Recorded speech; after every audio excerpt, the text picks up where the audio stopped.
Assalamualaikum warahmatullahi wabarakatuh. Saya Muhammad Apriliano Vigida Vandaru dari kelas 10-12 absen 26 ingin merangkum materi geografi selama semester ini. Untuk bab pertama yaitu pengantar ilmu geografi. Secara bahasa, geografi berasal dari kata Yunani, yaitu geo yang berarti bumi dan grafen yang berarti menggambarkan, mendeskripsikan, atau mencitrakan. Dengan demikian, geografi secara harfiah berarti ilmu yang menggambarkan tentang bumi. Perkembangan ilmu geografi. Yang pertama, geografi klasik. Muncul sejak 300 tahun sebelum Masehi. Pengenalan peta pertama menggambarkan peta dengan menggunakan teknik periplus, yaitu memperkirakan jarak dengan membuat daftar pelabuhan atau garis pantai. Tokohnya yaitu Herodotus dan Eratosthenes. Yang kedua, yaitu geografi abad pertengahan. Dikembangkan oleh Arab yaitu Idris, Ibnu Battuta, dan Ibnu Khaldun. Pengetahuan berdasarkan perjalanan yang ditulis. Kemudian Ibnu Battuta menciptakan buku yang berjudul Travel in Asia and Africa 1325 sampai 1354. Kemudian dilanjutkan oleh Marco Polo pada akhir abad pertengahan. 3. Tujuan atau alasan bangsa Eropa menjajah dan mempelajari ilmu geografi adalah yaitu Gold, Glory, Gospel. 3. Ketiga yaitu geografi modern. Dari abad 18 sampai awal abad 19 atau sekitar 1700-an hingga 1800-an, pada geografi modern, ilmu geografi sudah menjadi bagian kurikulum pada universitas di Eropa. Negara yang menerapkan ilmu geografi yaitu Prancis dan Jerman. Tokoh yang terkenal pada geografi modern yaitu Charles Darwin. Yang keempat, yaitu geografi akhir abad 19. Pada akhir abad 19, geografi fokus pada iklim, tumbuhan, hewan, dan bentang alam. Kajian pada aspek manusia berkurang. Tokoh yang membawa ilmu geografi ke Indonesia adalah Alfred Russel Wallace. Alfred Russel Wallace menerbitkan buku berjudul The Malay Archaeolog pada tahun 1869. Wallace memiliki teori yang membagi flora dan fauna di Indonesia. Yang kelima yaitu geografi mutakhir. Pada geografi mutakhir fokus pada pemecahan masalah yang dihadapi manusia. Kemudian erat dengan teknologi. Lanjut ke objek studi geografi. Yang pertama yaitu objek material. Objek material yaitu hal yang dapat diamati dan dikaji atau dianalisis. Pada objek material ada fenomena geosfer yaitu komponen fisik dan non-fisik. Fenomena geosfer berisi atmosfer yang berarti udara, litosfer yang artinya batu, pedosfer artinya tanah, biosfer artinya flora dan fauna, hidrosfer artinya air, dan antroposfer artinya manusia. Yang kedua, ada objek formal. Objek formal yaitu cara atau pendekatan untuk memahami atau mempelajari objek material. Objek formal yang pertama ada pendekatan ke ruangan atau memahami karakter lokasinya. Yang kedua, pendekatan lingkungan atau ekologi. Yang ketiga ada pendekatan kompleks wilayah, gabungan ke ruangan lingkungan. Kemudian lanjut ke aspek ilmu geografi. Yang pertama ada aspek fisik. Aspek fisik yaitu segala hal kecuali manusia yang mempengaruhi kehidupan manusia. Yang pertama aspek topologi yang berisi letak, bentuk, luas, batas suatu wilayah. Yang kedua ada aspek abiotik yaitu benda tak hidup seperti tanah, air, batu, cuaca, iklim. Yang ketiga ada aspek biotik, yaitu benda hidup seperti flora dan fauna. Yang kedua aspek sosial. Aspek sosial adalah segala hal yang berhubungan dengan aktivitas manusia. Yang pertama ekonomi, kedua budaya, ketiga politik, keempat kondisi sosial. Lanjut, ada pendekatan geografi. Pertama, pendekatan ke ruangan, yaitu cara memandang fenomena atau masalah pada lokasi atau tempat. Kedua, ada pendekatan lingkungan atau ekologi, yaitu cara memandang fenomena atau masalah pada lingkungan menggunakan sebab dan akibat. Yang ketiga, pendekatan kompleks wilayah, yaitu gabungan keuangan dan kelingkungan menggunakan 5W1H. Lanjut, ada konsep geografi. Pertama, konsep lokasi. Konsep lokasi dibagi menjadi dua, yaitu lokasi absolut atau tetap dan pasti menggunakan garis astronomis. Kemudian kedua, lokasi relatif, yaitu lokasi tidak pasti dan tergantung sudut pandang. Kedua, konsep jarak.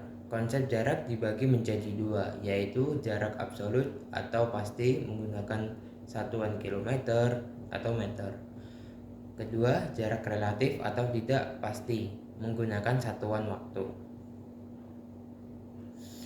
Ketiga, konsep keterjangkauan.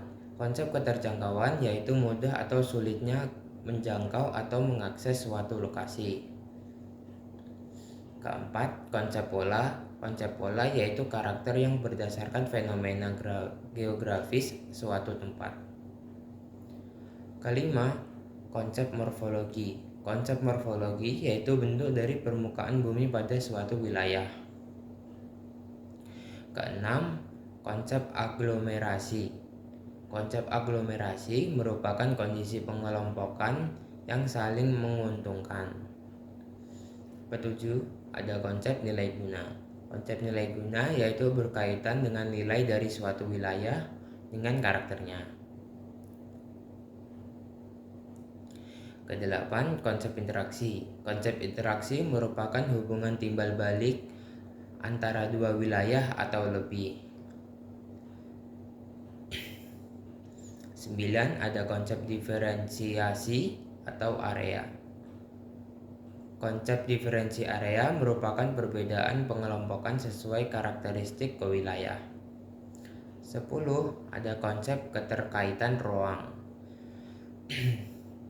Konsep keterkaitan ruang yaitu kaitan atau hubungan suatu wilayah dengan wilayah lain. Materi terakhir pada bab ini yaitu prinsip geografi. Yang pertama ada prinsip penyebaran. Prinsip penyebaran merupakan bagaimana suatu hal peristiwa tidak tersebar secara merata. Kedua ada prinsip interrelasi. Prinsip interrelasi merupakan hubungan timbal balik sebab akibat antara fenomena. Ketiga, ada prinsip deskripsi. Prinsip deskripsi yaitu memberikan penjelasan atau gambaran suatu fenomena. Keempat, ada prinsip korologi. Prinsip korologi merupakan suatu fenomena dengan persebaran atau keterkaitan keseluruhan aspek. Kemudian lanjut ke bab 2 yaitu mengenai bencana. Bencana yaitu kejadian atau peristiwa yang disebabkan oleh suatu fenomena alam atau non-alam yang menyebabkan kerusakan lingkungan, kerugian material, dan korban jiwa. Pertama, jenis yang pertama bencana alam yaitu bencana yang disebabkan oleh fenomena alam. Contohnya gempa, tsunami, tanah longsor. Kemudian bencana yang non-alam yaitu bencana yang disebabkan oleh fenomena non-alam. Contohnya seperti wabah penyakit dan gagal teknologi. Kedua, siklus bencana. Siklus bencana yaitu ada prabencana, kemudian kegiatan yang dilakukan sebelum terjadi bencana. Terus ada kegiatan pencegahan bencana. Pasal 1 ayat 6 Undang-Undang Nomor 24 Tahun 2007. Kesiapsiagaan. penggunaan kemampuan secara cepat tepat untuk merespon bencana. Terus ada mitigasi, upaya yang dilakukan untuk mengurangi dampak dari bencana. Kemudian ada bab 3. Berikutnya ada interpretasi citra, yaitu tahap mengkaji foto udara untuk mengidentifikasi arti objek. Yang pertama deteksi, yaitu mengamati hasil rekaman citra. Yang kedua identifikasi, yaitu mengelompokkan hasil pengamatan. Yang ketiga analisis, yaitu pemisahan antar objek. Yang keempat klasifikasi, yaitu identifikasi tiap kelompok yang sudah dipisah.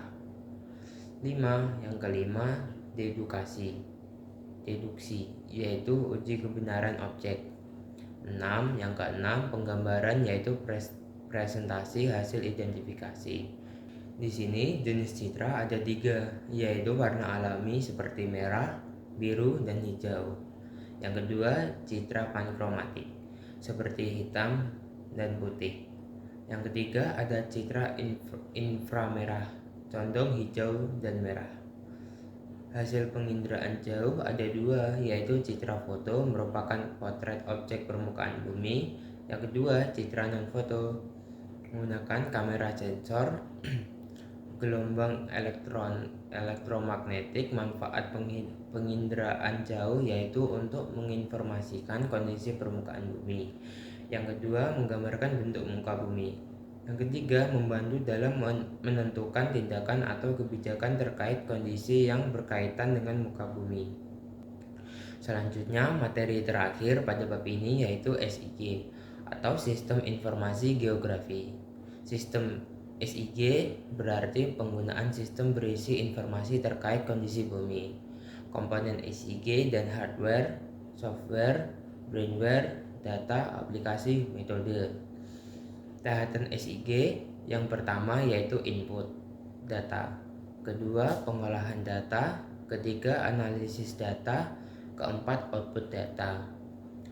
Manfaat SIG yaitu untuk mengetahui peta sumber daya alam, peta lahan kritis, peta tata guna lahan, peta curah hujan, peta perikanan. Sekian rangkuman saya untuk bab geografi pada semester ini. Kalau ada kurang lebihnya mohon maaf. Assalamualaikum warahmatullahi wabarakatuh.